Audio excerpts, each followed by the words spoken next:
Cuando vemos a un médico realizar preguntas, explorar un paciente y solicitar estudios puede parecer algo intuitivo. Sin embargo, detrás de cada decisión va a existir una metodología estructurada conocida como el método clínico. En este video aprenderás qué es el método clínico, cuáles son sus etapas y cómo permite llegar a un diagnóstico de manera ordenada y fundamentada. ¿Cuál es la definición del método clínico? El método clínico es la herramienta principal de la medicina. Consiste en una serie de pasos organizados que permiten obtener información del paciente, interpretarla y utilizarla para establecer un diagnóstico y plan terapéutico. Es muy importante porque, sin método clínico, la medicina sería algo más de suposición. El método clínico permite reducir los errores, también organizar el pensamiento médico y fundamentar las decisiones diagnósticas y terapéuticas. Aquí vemos este esquema. Tenemos el paciente, la información obtenida del paciente. Gracias a nuestro razonamiento vamos a obtener un diagnóstico y finalmente dar un tratamiento al paciente. Esos no son todos los pasos del método clínico, pero son los principales. Ahora sí, veamos cuáles son las etapas del método clínico.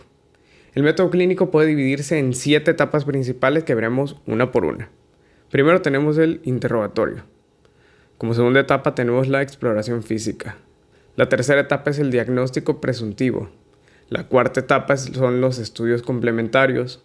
La quinta etapa es el diagnóstico definitivo.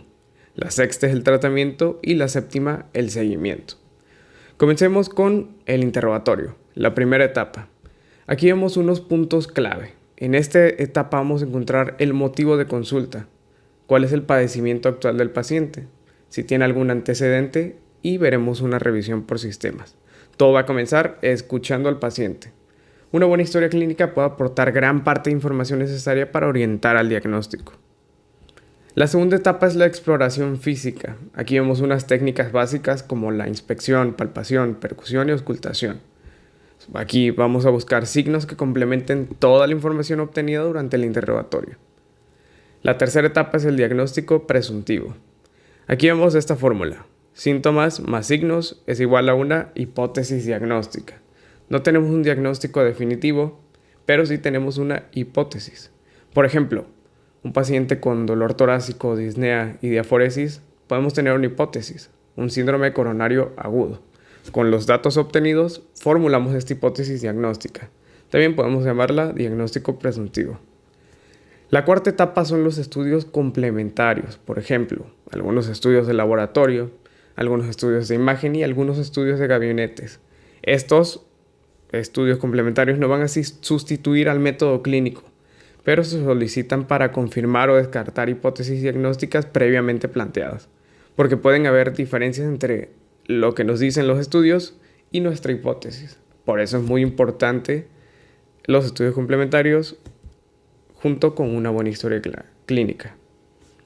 La quinta y sexta etapa son el diagnóstico definitivo y el tratamiento. Aquí tenemos una hipótesis diagnóstica, luego gracias a los estudios complementarios podemos confirmarla y finalmente dar un tratamiento. Podemos establecer un diagnóstico definitivo e iniciar el tratamiento correspondiente. En la séptima etapa está el seguimiento, evaluar la evolución del paciente. El proceso no va a terminar solo con la prescripción. El seguimiento va a permitir evaluar la respuesta al tratamiento y realizar ajustes cuando sea necesario. Para finalizar, veamos un caso clínico. Un paciente masculino de 55 años que presenta dolor torácico opresivo, irradiación a brazo izquierdo y diasforesis. La pregunta es, ¿cuál es el siguiente paso después del interrogatorio?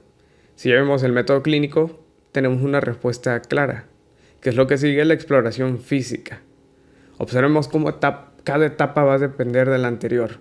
Saltarse algunos pasos puede conducir a unos errores diagnósticos o puede conducir a un diagnóstico erróneo. En el siguiente video veremos cómo hacer una historia clínica completa, cómo elaborarla paso a paso.